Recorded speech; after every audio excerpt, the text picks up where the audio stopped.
બહુ એર આવી ગયેલી છે, ખુલતું જ નથી. 2 જણ એની ભાઈ ને બેન બંને ભેગા થઈને ખોલે છે તો ખુલતું જ નથી. જોઈ લો. ભલે તું જે સાચી રાખ પહેલા ખાઈ લે પછી ખોલ. ઊંઘમાંથી ઉઠ્યા ને આપણે હાલ એકદમ મસ્ત એન્ટ્રી થઈ, ગ્રાન્ડ એન્ટ્રી. જો મ્યુઝિક પર બનાવો. Good morning, welcome my new vlog. આજનું વાતાવરણ થોડું ધુમ્મસવાળું છે અને થોડા સુરત દાદા બી નીકળી આવ્યા છે. જોઈ લો પાછળથી દેખાય. બાકી આજે રેગ્યુલર કરતાં થોડોક ધુમ્મસ વધારે છે. બહાર નીકળે ને વાતાવરણ મસ્ત ઠંડુ છે. સીટ પીની હતી એટલે પછી ખબર પડી આપણને કે થોડુંક ઝાકળ વધારે છે અને ગાડીમાં પછી નીકળ્યા ત્યાં બી થોડુંક ઝાકળ જેવું લાગતું હતું. તો આપણો ટાઈમ બી થઈ ગયો છે અને સાથે જમવાનું બી થઈ ગયું છે. તો પહેલાં જમી લઈએ. આજે 11 છે એટલે ઘરમાં ભાત નહીં બને એવું કે આ લોકો. હવે એના લીધે હું છે કંઈ ખબર નથી, પણ ભાત નહીં બને એટલે શાક ને રોટલી ખાઈને નીકળીએ સીધા દુકાને. કાલે રાતે આપણે લગભગ 8 વાગે ને 8 વાગે પડે 8 વાગે આપણે ગરમ પાણી ભરેલું હતું ને હમણાં વાગી ગયા છે 9. જોઈએ હવે 12 કલાક લગીને પાણી ઠંડુ ગરમ રહી છે કે નહીં.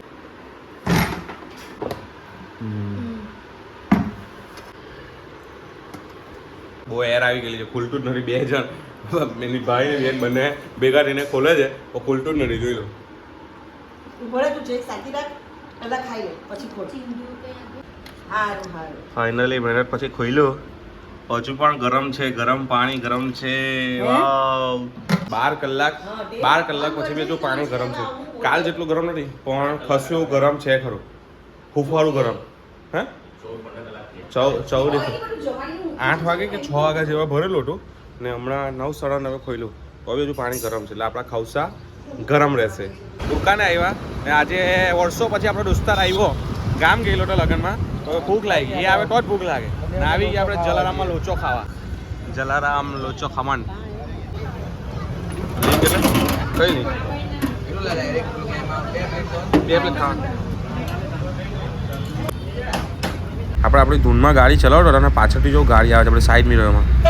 હુંમાં હોન તો જો ખાલી નો. આપણે જેવા ઘરમાં ઘૂસ્યા તેવા આપણા મિહાનભાઈ મળી ગયા. મિહાનભાઈની મમ્મી આજે બહાર ફરવા જતા હતા એટલે મિહાનભાઈને અહીંયા ખાવાનું આપીને ગયા. કે મિહાનભાઈ તારી મમ્મી તને નહીં લઈ જાય? કોની એક્ઝામ તારી? તો તારી મમ્મીની? વાહ. આપણે કેવું કે પોયરાઓ એક્ઝામ નહીં આવે, એની મમ્મી એક્ઝામ આવે. વાહ કેવું કહેવાય કે મિહાન તારે બી એમ જ કહે મમ્મીને કે મારી એક્ઝામ બી તમે જ અપાવો ને. હે ને મને શાંતિ વાંચવાનું નહીં ભણવાનું નહીં કે એવું જોઈને તો કેવો બિચારો શાંતિથી ખાય છે મિહાનભાઈ. જોયું શું કહેવાનું? બધું મારી મમ્મીએ બનાવેલું છે. મને બહુ ભાવે મારી મમ્મીનું ખાવાનું. એવું કે નહીં?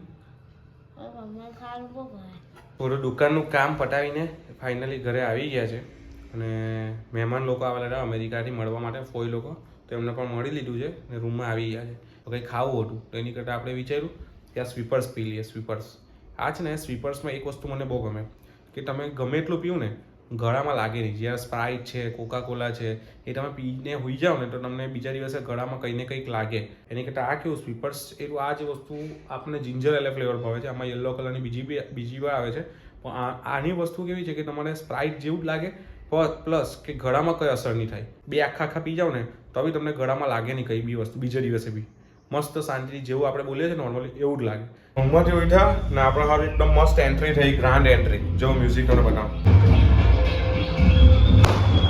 પ્લસ શાહરૂખ ખાનની બર્થડે હોય ને પેલા ગેલેરીમાં બહાર નીકળે ને એના જેવી ફિલિંગ લાગે. સહેનશા જેવી ફિલિંગ લાગે. કાજુ પનીરનું શાક, પરોઠા અને પાપડ. આપણી હાહુના હારેથી આવેલો મુખવાસ, બીટરૂટ અને આમળાનો મુખવાસ. બસ હવે જો કેવું ચલકતું લાગે. આપણે અહીંયા પેલું હા એટલા માટે ચમકે લાઇટમાં. ઓ 2 વસ્તુ મિક્સ પલ. રાતે 2 વાગે અંધારામાં લાઇટ તો જો ખાલી હલકે.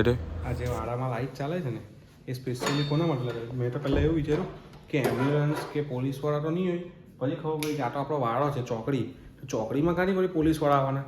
પછી વિચાર્યું કે હા મમ્મી લોકો કહેતા હતા કે બિલાડી વાડામાં બહુ આવ્યા કરતી છે ને પો કરી જતી છે એટલે એના માટે ચાલુ રાખી લાગે છે. બાકી બીજું તો કંઈ નહીં. ઘરે આવી ગયા છે. આજે થોડું વહેલા ઘરે આવી ગયા એટલે વહેલા એટલે ડેઈલી કરતાં વહેલા આવી ગયા છે. તો હવે સૂઈ જઈએ શાંતિથી. બાકી આજનો બ્લોગ કંઈક આ રીતનો હતો. આપણું આ મશીન બી સક્સેસફુલી રન કર્યું છે. આની અંદર ખવસા ભરીને જોવાના છે કે રહે છે કે નથી રહેતા. ગેસ પછી આપણો ચૂલો ને એ બધી વસ્તુ ગેસની બોટલ એ બધી વસ્તુ કાઢી નાખવા મળે. એટલે સારું આપણે આ વસ્તુ લીધું છે. જો એમાં યુઝ નહીં આવે તો કોઈ બીજી વસ્તુમાં. બાકી આજનો બ્લોગ કંઈક આ રીતનો હતો. જો બ્લોગ ગમ્યો હોય તો ચેનલને સબસ્ક્રાઈબ કરવાનું ભૂલતા નહીં. લાઇક કરજો, શેર કરજો અને કોમેન્ટ કરજો. તો મળીએ હવે નવા બ્લોગમાં. ત્યાં સુધી બાય.